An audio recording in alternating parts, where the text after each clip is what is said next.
In fact, we're getting you a CNN News 18 mega exclusive. CNN News accessing the address to the nation, which actually has been stopped by the army.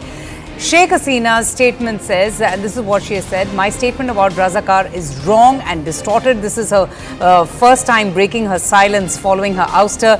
She says, and I quote, I never said these things, and especially to my own people. My resignation is only to stop the bloodbath of my very own people. Opposition was playing in the hands of invisible powers and wanted power in the wrong way, which I completely refused. My departure in a way is good for the country and I want peace to prevail. But believe me, I always wanted to serve you. I wanted to serve the people of Bangladesh. These are the first words of Sheikh Hasina.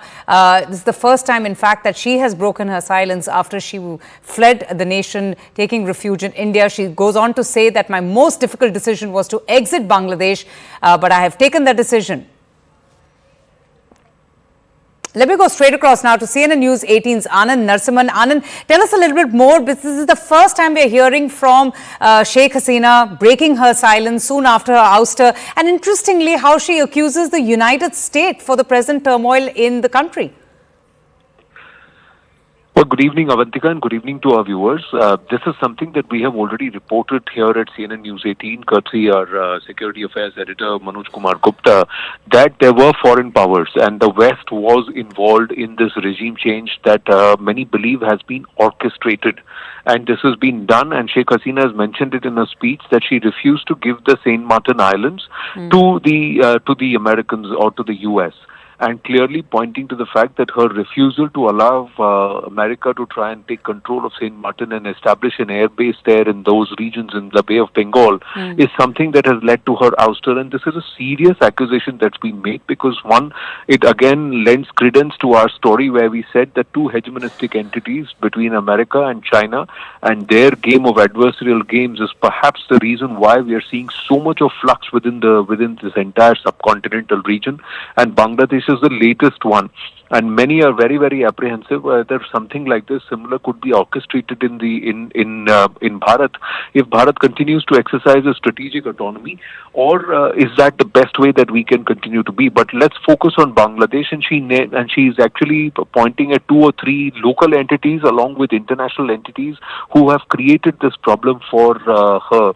And she says that her whole connotation for Razakar, the bigger problem here is that the Razakar reference was to those who sided with or who worked against the liberation of Bangladesh, against the liberation in the hands and worked along with the Pakistanis at that time. Yes. And they were seen as Desdrohis because you are fighting for independence and you are working against the cause, and that's how the term Razakars actually came through. Okay. And it's a derogatory term. And she said, I use this because people were behaving in that manner, but it's been misinterpreted and wrongly said that I'm calling the current generation as Razakars. Right. And sadly, like in Bharat, even in Bangladesh, they seem to be a little disconnected with the history. So what's happened 60, 70 years ago, 40, 50, 60, 70 years ago, 5, 6 decades ago, is something that perhaps is lost in with the current generation. But Sheikh Hasina's comment saying that there is a Western power, a greater power that's orchestrated this regime change is a big, big statement. Oh, absolutely. And Sheikh Hasina herself confirming the same